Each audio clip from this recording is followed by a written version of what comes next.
Okay, so I'm going to go over some brief tuning issues with the San Juan 24, things that will help you be even, speed, tack to tack, and get you better performance. First of all, the thing you want to do is make sure your rig is straight in the boat. And by doing that, you need to go from the center point of your forestay to an even measurement back on the tow rail on both sides. That gives you an even spacing from the bow back to the tow rail. Then you're going to use your main halyard and cleat your main halyard off and touch it to both sides so that you get the exact same measurement side to side in the boat. That just gets you square in the boat. But really important, as you tighten your rig up to the tuning numbers that we have in our tuning guide, you need to tune the rig straight. And then I sight up this rig with my left eye. I say, okay, I see the rig has got a slight dip in it and going off to the port side of the boat. The key is to make sure you use both eyes.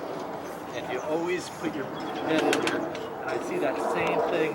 So what you're going to do is you're going to do even turns off and on. So like if the center of the mast is off to this side, on this lower, I'm going to let this off and I'm going to put this one on even turns so that I get the same tension from start to finish. And then once I'm done and I'm straight in the boat and I double check my mast is straight side to side, now I'm going to worry about my fore and aft bend. And on these boats, we always like to see about a half to right around a half inch of pre-bend in the boat, which just is a little bit of tension usually on your baby stay.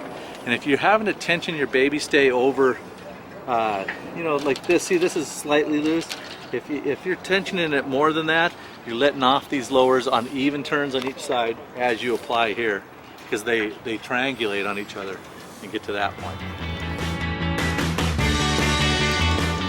So once you're got your rig straight in the boat and you feel like you're even tack to tack and you straighten your rig using the lowers and uppers and you're at the tension from the tuning guide depending on your conditions, you want to record in a log the amount of threads you are on each of your turnbuckles, including your forestay. And you do this by either taking a business card, what's really good is to take a razor blade and you can actually count the threads. And by just going up, you can hear the clicks in between and you count the threads. That way you know exactly what you are. And it might not be even side to side depending on if you had shrouds replaced or if you had any issues with the rig at any point. But you should be pretty close. And this way, when you have tightened the rig and loosened the rig for different conditions, if you ever went backwards, you can immediately get very close to your tune position without having to start over the whole process. Okay, one of the keys when we're sailing upwind to make sure we're consistent from tack to tack and that we're getting the optimum performance out of the boat is the main trim and making sure that the boom is on center line for the particular main trim. Now one thing you want to do is have a very clear marking of where that traveler is, and on a practice day for each condition come back and sight from your backstay straight down to make sure the boom is on center line, because from the side of the boat when you're hiking you're going to notice that it's hard to tell exactly where it is. And I like to have the leeward side of the boom right on center line.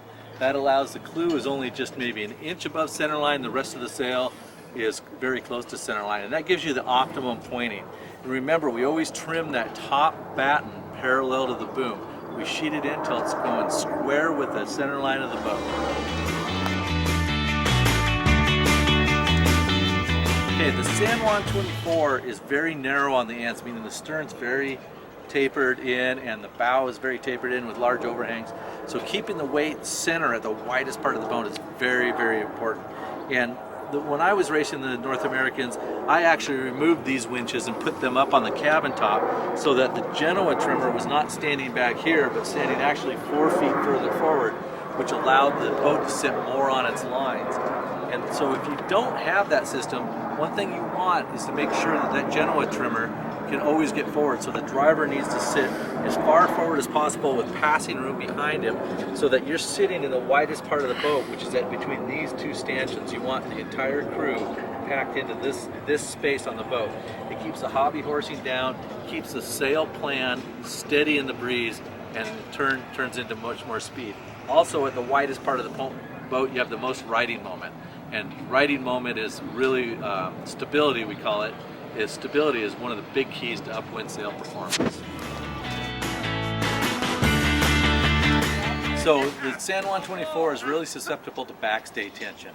Easing the backstay off, it straightens the mast, it makes the main fuller, also allows the forestay to sag, making the Genoa fuller. And if you have too much tension, you'll get too much knuckle forward on the jib halyard tension when you have the slack forestay versus the heavy forestay. So you need to work everything in conjunction. So when you pull the backstay on, the first thing you're going to notice is that you need to pull Mainsheet on, because it's going to bend the mast, it's going to open the leech, and you need to pull Mainsheet on. It's going to make the main flatter, so the main sheeted, same on the top batten, is going to be flatter with backstay on. So is the Genoa, because the forestay is going to be straighter. It's going to pull shape out of that. The key is to not put it on too early, but don't allow yourself to get sucked sideways down the course without putting it on. But all three things have to work in conjunction with each other once you're starting to move rig tension.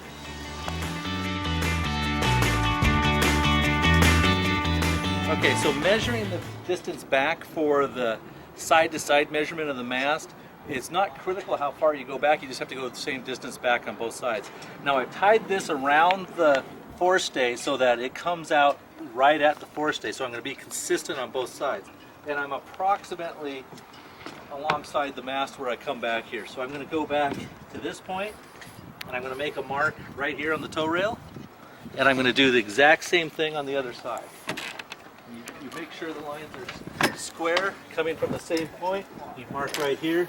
Now that's where you're going to measure to on both sides, so you have exactly the same point, because your holes may not align, other things might not be in case, but you're straight from the forestay, the exact same measurement back, and you can measure the mast side to side.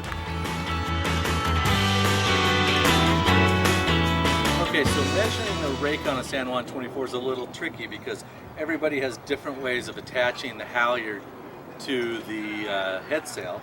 Depending on the shackle length or not, or if you have a ball, you can't always get the same measurement. So the way we've gone to circumvent this is the same way that many classes do. You take your halyard and mark it right at the top of the boom stripe.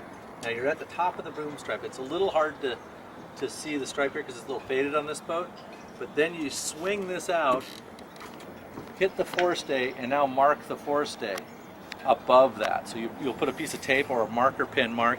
I like to use fingernail polish because it holds up a little longer in the wire, and I can constantly do that. And then you measure from this point to the deck. And that's what we do in the San Juan 24 tuning guide. We use that measurement down there to the deck. And so that gives you a solid bit of what your rake is. If you lengthen that up, that distance gets longer, which is more rake, which is better for light air. And if we shorten that up, this distance gets shorter, and that's better for heavier air.